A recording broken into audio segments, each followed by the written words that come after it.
É com muito prazer que eu inicio o nosso segundo encontro desse ciclo de resolução de questões, tá? Aula aberta, aula gratuita e ela ficará disponível lá no meu canal do YouTube, ok? Se quiser ajudar o prof aqui, se fizer algum print ou tirar alguma foto da aula, marca o prof lá no Instagram, porque isso tende a nos ajudar, nos animar a produzir mais materiais e conteúdos nesse nível, ok? Vamos estudar, resolver questões sobre história das políticas de saúde no Brasil. É um assunto importantíssimo, é um assunto que provavelmente vocês vão encontrar em quase todos os editais da área da saúde, tá? Prestem atenção. Quase todos os editais vai estar lá esse assunto, história das políticas de saúde no Brasil. Impossível esgotar, tá? Para quem me acompanha, para quem já é meu aluno das plataformas, tá lá a aula. Aqui vai servir para a gente poder revisar e também para ampliar o conteúdo. Beleza? Vamos embora. Antes de mais nada, também eu vou notificar o seguinte: nossa aula, nós temos dois momentos. O primeiro momento, que a gente vai resolver provavelmente 5 questões, e no segundo momento, depois de uma pausa, a gente vai resolver as outras 5. Vamos lá? Questões FGV. Essa questão é a primeira questão da FGV, não é? Eu vi aqui a porcentagem de acerto dessa questão, minha gente, foi de 38,1%. Não é? A maioria, e aí eu também entendia que o caminho seria esse mesmo, e é por isso que eu trago essa questão justamente para explicar a vocês. A maioria marcou letra E, mas vamos ver o porquê não é, tá bom? Vamos fazer a leitura. O sistema de saúde brasileiro é constituído por uma variedade de organizações públicas e privadas, estabelecidas em diferentes períodos históricos. Lembrando, né, a gente está falando de sistema de saúde brasileiro. Eu não estou falando do SUS. Entende isso? O sistema de saúde ele é muito mais ampliado do que o próprio SUS. O SUS eu estou falando do sistema público de saúde. Sistema de saúde brasileiro público e privado, ok? É tudo aquilo que produz saúde, seja ele no âmbito público e privado. Isso quem diz é o Paim. No ano 2011, quem traz a FGV e Paim é um grande teórico sobre o SUS, ok? Vamos ver o comando. Assinale a opção que indica a sequência temporal correta da criação de hospitais. Olha o que a FGV botou essa bomba no nosso colo, né? Criação de hospitais, a sequência correta. Segundo natureza jurídico-legal, no Brasil ainda diz mais. Segundo a natureza jurídico-legal. Não é qualquer hospital que se cria, é um hospital que tem a sua natureza, regulamentação jurídica e legal, ou seja, no campo do direito. Beleza? Vamos lá.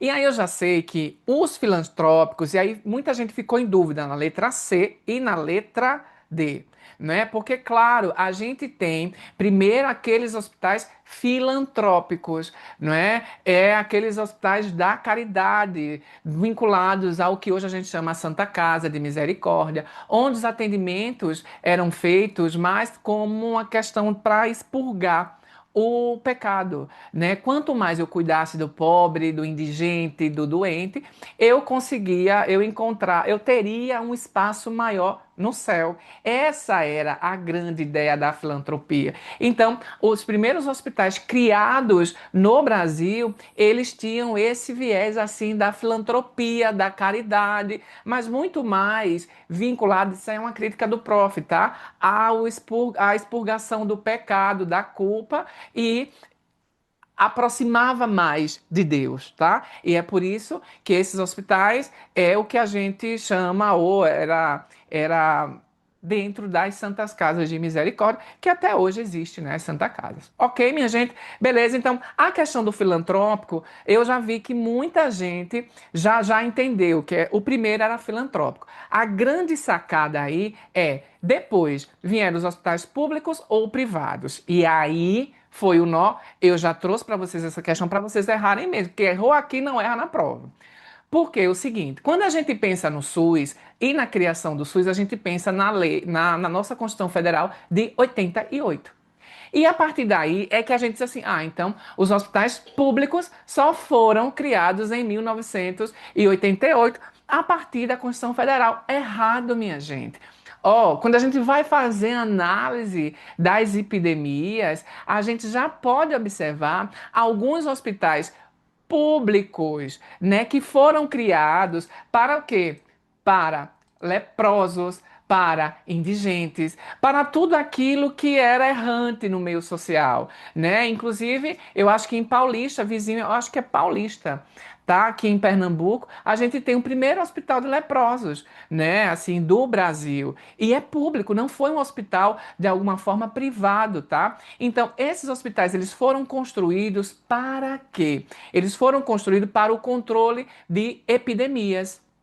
E o serviço público ou o setor público construiu não no sentido de, ó, como eles são bons, a gente precisa cuidar da saúde da população. Vocês sabem qual é a intenção, não é? Poder afastar aquelas pessoas, né, dos meios urbanos para que o comércio ele pudesse crescer, evoluir e expandir.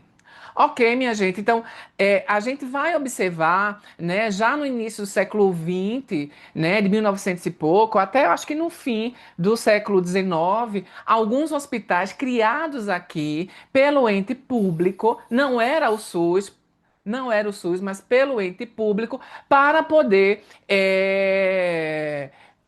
jogar todas as pessoas com as epidemias e proteger o mercado, ok? Quem tiver com o áudio ligado, por favor, desligue, tá?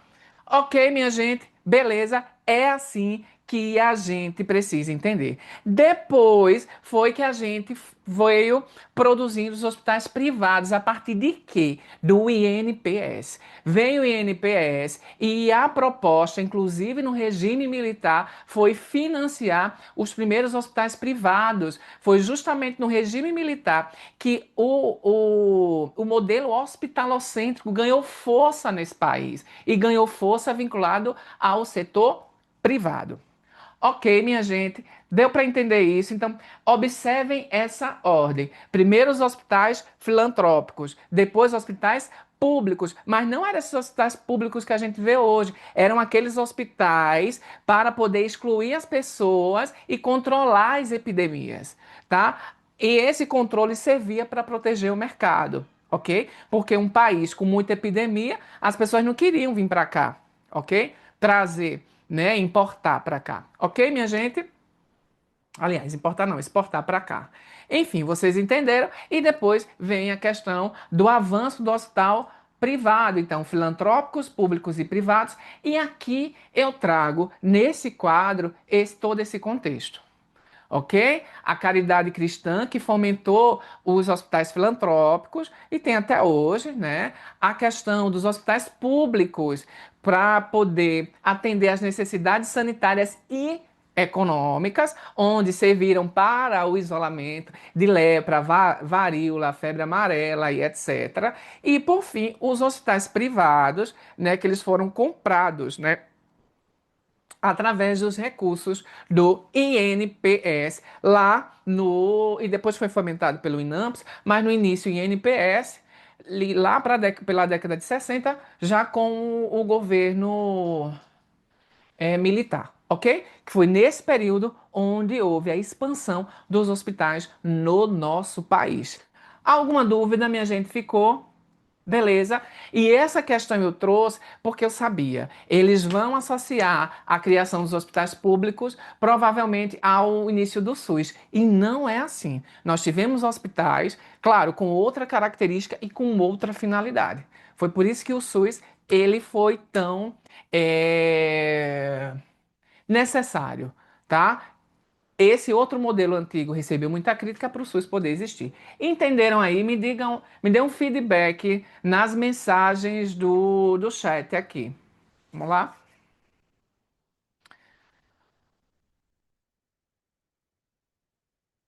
Sim, agora fez sentido.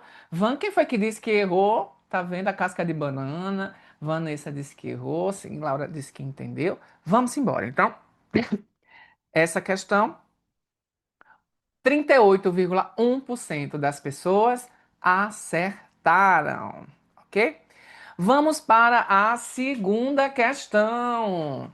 Ó, essa questão 2, 57,1 de acerto, tá? Ou seja, comparado à questão um, foi um bom acerto, quase 60%. As pessoas, todas elas, ficaram em dúvida entre a letra B e a letra A, tá? Essa deu, entendi que Brenda acertou, tá? Vamos lá ler? Acerca da evolução histórica do Sistema Único de Saúde, e aí estamos falando do SUS, tá? Sistema Único de Saúde, sistema público. Analise as afirmativas a seguir e assinale V para verdadeiro e F para falso. Achei um presente da banca, né? O INAMPS prestava assistência médica prioritariamente aos trabalhadores que exerciam atividade remunerada e de forma secundária ao restante da população, tá? 2, item 2. Essa afirmativa é verdadeira ou falsa? Item 2. A oitava Conferência Nacional de Saúde permitiu, pela primeira vez na história do país, a participação da sociedade civil organizada no processo de construção de um novo modelo de saúde. Essa aí tá muito linda, né, minha gente? Esse item 2 está perfeito demais. Tá parecendo eu nas minhas aulas, empolgadíssimo com a oitava conferência. Item 3, a Lei Eloy Chaves instituiu as caixas de aposentadoria e pensões, as CAPs, não são os CAPs, sendo o modelo inicial da Previdência Social no Brasil, tá? Então, veja bem, todo mundo, pelo que eu vi, todo mundo está de acordo que o item 2 e o item 3 são verdadeiros, pelo menos todo mundo que respondeu aqui, tá? Então, a oitava Conferência Nacional permitiu pela primeira vez, esta é a principal característica da oitava conferência.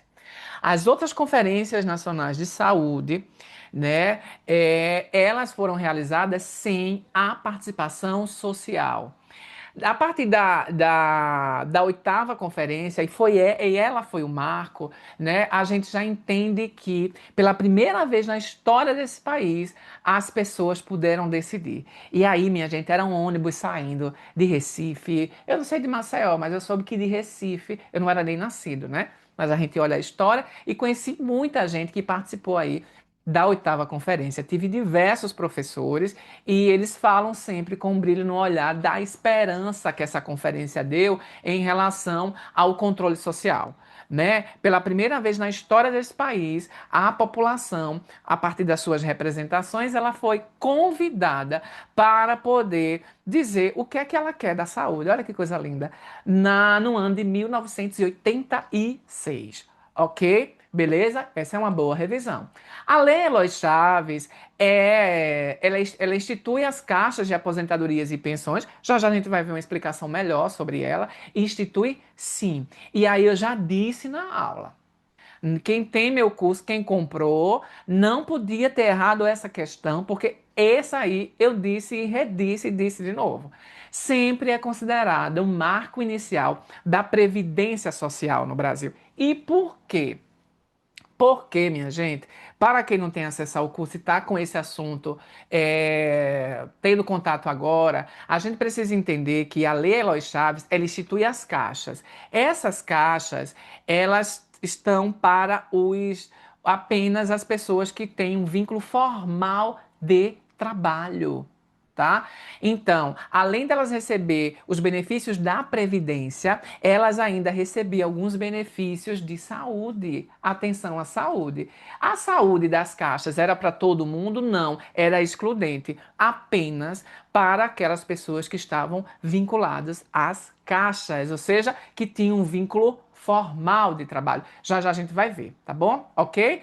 Beleza? Então era isso. E as outras pessoas, Fábio? Ou iam para caridade, né? Porque não tinha, enfim, não tinha condição de custear, nem estava no mercado de trabalho, enfim, em alguns lugares do mercado de trabalho, ou as pessoas ricas acabavam contratando o que a gente chama de médico de família, né? A cada família tinha um médico particular que ela pagava. Hoje o médico de família a gente entende de uma outra forma dentro do SUS, né? Médico de família e comunidade, ok? Logo, essa questão está verdadeira. As CAPs é o marco inicial da Previdência Social no Brasil e eu vou dizer ainda mais, é o marco também inicial da assistência formal, né, da assistência em saúde formal. Ok? Beleza? E o INAMPS, minha gente? Ó, o INAMPS, ele prestava assistência médica prioritariamente aos trabalhadores que exerciam atividade remunerada. O grande problema é que ele diz que o INAMPS, ele também fornecia de modo secundário ao restante da população. Falso, minha gente. Não tenha esse negócio de um órgão desse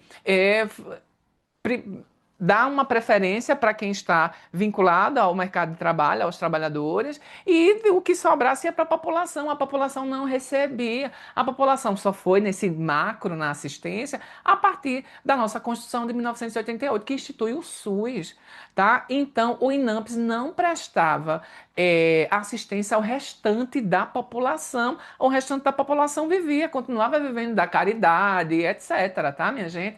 Beleza? Então, essa alternativa, essa questão, né, o item está falso, tá? Então, vamos lá. O item 1, falso. O item 2, verdadeiro. E o item 3, verdadeiro também. E aqui, ó, eu trago um pouco disso e já já eu trago alguns. E aí eu faço uma revisão maior, tá? Dos IAPs, das CAPs, dos IAPs, do INAMPs, do NPS, beleza? Ok. Esse quadro é basicamente o que eu disse. Ok? O que é que a gente precisa entender do INAMPS? Ele era restrito e ele era exclusivo aos trabalhadores do mercado formal. Nada de dizer que o INAMPS, né, nunca o INAMPS iria prestar serviços a outra. Ia gastar do seu recurso para o restante da população, jamais, tá? Não caia nessa, beleza? Vamos para. E aqui eu trago, né? Um pouco desse resumo para a gente ver, né? Veja, na história da saúde, das políticas de saúde no Brasil, a gente precisa entender que nossa atenção à saúde, ela começou vinculada à previdência social. Tá bom? Hoje a gente tem o setor da previdência separado do setor saúde, separado da educação. Hoje é tudo separadinho, mas antes não, tá? As pessoas que tinham trabalho formal, né, ou que faziam parte de alguma empresa formal, estavam inseridas no mercado de trabalho, elas tinham acesso à previdência. Tá? E a Previdência também dava acesso a uma parte aos serviços de saúde. E é por isso que diz que a história da saúde, ela nasce colada com a história da Previdência Social no Brasil. Isso é questão de prova. Tá bom? Vamos ver quais são os grandes marcos dessa previdência e depois ela descola para a saúde, tá? Os grandes marcos, as caixas de aposentadorias e pensões em 1923, com a lei Eloy Chaves. Estou fazendo uma revisão com vocês. Qual a característica dessas caixas? Eram organizadas por empresas. Exemplo, né? Nós tínhamos a empresa dos marítimos, dos ferroviários. Cada empresa dessa, elas tinham uma caixa. Cada caixa, geralmente as dos banqueiros, eram as caixas mais robustas, que ofereciam melhor assistência previdenciária e de saúde, porque banqueiro a gente sabe, né? Nunca quebra até hoje. Sempre tem muito lucro. Ok? Então, vamos dizer que a dos ferroviários tinha as caixas também, era mais pobre, mas tinha. E tinha as questões também da previdência e da assistência à saúde, ok? Então, as características da caixa era justamente esse. Eram aqueles trabalhadores que estavam vinculados a partir das empresas. E esses trabalhadores com as empresas que tinham as caixas, que eram as CAPs, né? Eles tinham acesso à previdência da CAPs, né, da Caixa e a Previdência e os serviços de saúde, tá bom? A gestão dessas, e que cai muito em prova, a gestão dessas caixas eram gestões bipartite, tá? Ou seja, empregados e empregadores. ok? Inclusive o financiamento. De onde vinha esse financiamento, né? Da Previdência e até da saúde, né? Vinha uma parte do empregador e outra parte era retirada do salário do trabalhador, como acontece até hoje. Beleza? Ok? Era característica restrita aos trabalhadores daquela empresa específica. E quem não estava nessas empresas, caridade. Se adoecesse, ia para caridade só, né? E quem era muito rico contratava um médico da família, como eu acabei de dizer. Beleza? Era um modelo excludente. Isso também cai muito em prova. 10 anos depois, em 1933, as CAPES elas foram se reorganizando e ela começou a adquirir o status de instituto, né? Porque muitas críticas, justamente por conta disso, né, minha gente? Cada CAPES tinha uma CAPES mais robusta e tinha aquela CAPES mais frágil financeiramente, né? E isso teve muito descontentamento. Aí disseram assim: vamos fazer o seguinte, vamos organizar agora através de categoria profissional. E aí tem marítimos, agora antes o que era de empresa, agora é por categoria profissional. Tá bom? Ok? E aí a gente acaba reunindo, né, essas CAPs. Organizado por categoria profissional, o Estado passa a intervir na gestão. E a grande diferença da CAPES para o IAPS é justamente a questão da intervenção, da gestão. E nos IAPs ou IAPs, a intervenção era tripartite, né? Então, se tinha o Estado, o Estado, o patrão e o trabalhador. Ok, minha gente? Por que o Estado entrou nisso? Porque o Estado, minha gente, cá para nós, onde tem dinheiro, eles acabam querendo entrar. Né? E eles viram que os EAPs estavam, de alguma forma, sendo bem produtivos financeiramente. Aí ele quis participar dessa gestão, tá bom? Ok? Beleza? Vamos embora? E aí, depois dos IAPs, nós temos o INPS, que é o Instituto Nacional de Previdência Social, tá? Que ele advém com a unificação de todos os IAPs, tá bom? Em uma única autarquia, e isso acontece durante o governo militar. Tá bom?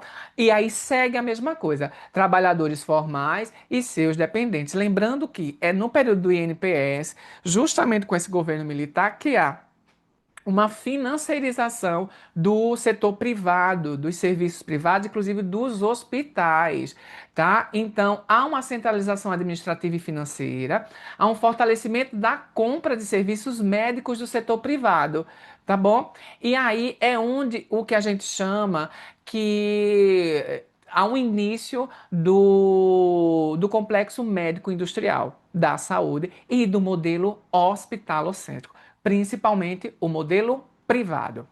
Ok? Beleza, minha gente? Do INPS, não vai ficar muito longo, eu vou trazer uma outra característica que é do próprio INAMPS, tá? Deixa eu só fechar aqui. Do próprio INAMPS, que é o Instituto Nacional de Assistência Médica. Veja, quando o INAMPS chega, ele chega já com o M de médico no meio. Então já é um órgão que a gente já começa a. Porque antes era tudo Previdência Social. Se você prestar atenção. CAPS, IAPS, INPS. Quando entra o INAMPS, entra o M, entra a sigla, né, da assistência médica. E isso é super importante porque pela primeira vez na nomenclatura se entra, né, com essa perspectiva da saúde vinculada mesmo à Previdência Social. Ok? E aí é a mesma coisa, né? Segue o modelo excludente, apenas para trabalhadores formais e seus dependentes. Os indigentes, os informais ou desempregados continuavam excluídos. É isso que vocês têm que entender. Ok, minha gente? Depois do INAMPS, a gente entende a importância do Prev Saúde. O Prev Saúde, ele é um programa nacional de serviços básicos de saúde, tá? E aí, veja, se estabelecer um programa em 1980, você já consegue aí imaginar a proximidade com o próprio SUS. né? Veja, em 1980 surge um programa nacional que vai trazer os serviços básicos de saúde. Era uma tentativa de articulação entre Ministério da Saúde, da Previdência e do Interior, tá bom? Propunha ampliar o acesso para a população geral, focada na atenção primária. Olha como tem muito a ver com o nosso SUS hoje. Então, eu vou dizer geralmente que o Prev Saúde também foi uma ponte, né? Foi algo que foi importante para a gente poder construir o nosso SUS, ok? Tinha um viés, um caráter preventivo e visava reorganizar o sistema em níveis de complexidade. Parece muito com o que a gente viu hoje. Por que ele não vingou o Prev Saúde? Porque sofreu grandes influências do setor privado, do setor médico hospitalocêntrico, tá? Que temia perder os recursos de onde? Do INAMPS. Entende? Então, o setor privado fez de tudo para o Prev Saúde não avançar e ele não avançou. Tá bom? Veja, quando a gente fala de SUS, a gente fala de conquista, porque antes do SUS se tinha muita força, principalmente no setor privado, de que o SUS não valesse. Até hoje é assim. Entendem? Beleza? E aí nós temos a 8ª Conferência Nacional de Saúde, que eu já trouxe para vocês, em 1986, com o grande Fórum de Debate Democrático, que defende a universalidade, saúde como direito de todos e dever do Estado, tá? Então é a primeira vez, é o grande marco, né, da reforma sanitária brasileira e é a primeira vez que chama a população para poder decidir, tá bom? E depois, vamos lá, cadê vocês? SUDES. E aí nós temos o SUDES. Claro, depois do SUDES nós temos tantas outras coisas. A questão é a seguinte. Veja, o SUDES é um sistema unificado e descentralizado de saúde. A gente já sabe disso. Como é que a banca ela aborda o SUDES como um pré-SUS, como uma estratégia ponte, como um ensaio para o SUS? Ok, minha gente. O SUDES foi um ensaio, porque ele também não vigorou. O que vigorou mesmo foi o SUS. O SUDES tinha muitos princípios do SUS, o que a gente conhece como SUS, tá? Hoje, mas ele não vigorou. E é por isso que ele é considerado como um pré-SUS ou um ensaio para o SUS. Ele foi uma ponte, uma estratégia de transição, né? Entre aquele modelo excludente para um modelo inclusivo e universal. Tá bom, minha gente? Ó, vejam só, eu tô acompanhando vocês, kkk, a cola tá errada, vou consertar, vamos embora. Ó, vamos fazer o seguinte, eu vou dar um intervalo aqui, tá? De 10 minutos e já já a gente retorna. Eu quero ver todo mundo, tá? Na próxima aula, tá? Já já eu retorno. Vai-te embora, tomar tua água, refazer tua cola, tá? E a gente volta já já, tá bom? Um grande cheiro.